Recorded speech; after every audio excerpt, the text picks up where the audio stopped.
Jesenska gnojidba voćaka ključna je u fazi u pripremi biljaka za zimu i osiguravanju dobrog uroda u narednoj sezoni.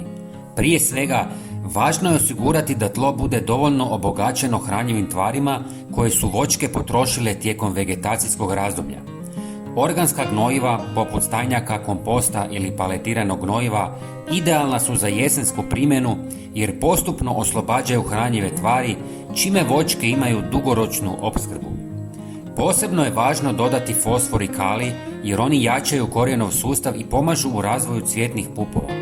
Dušik je manje potreban u ovo doba jer prekomjeran unos može potaknuti rast mladih izbojaka koji su osjetljivi na smrzavanje. Također, preporučuje se lagano plitko kopanje ili rahljenje tla kako bi gnojiva dospjela dublje do korijena i omogućila bolju apsorpciju. Gnojidbu je najbolje obaviti nakon što je voćka odbacila lišće jer tada ulazi u fazu mirovanja, ali korijen još uvijek aktivno upija hranjive tvari. Ako je tlo suho, važno je zaliti ga nakon gnojidbe, kako bi se hranjive tvari bolje otopile i prodrle dublje. Redovita jesenska gnojidba čini voćke otpornijima na zimske uvjete i osigurava snažan početak rasta u proljeće. Voćke različite starosti trebaju različite količine gnojiva.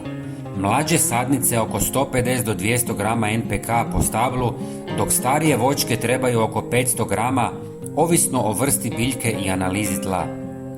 Omjeri koncentracija NPK u osnovnoj gnojidbi kreću se 1, 2, 3. Najbolje je napraviti analizu tla kako biste znali koliko trebate minerala. Malčiranje, prirodno ili sjenom, preporučuje se kako bi tlo bilo zaštićeno i hranjivo tijekom zimskih mjeseci. U proljeće voćke će eksplodirati od rasta.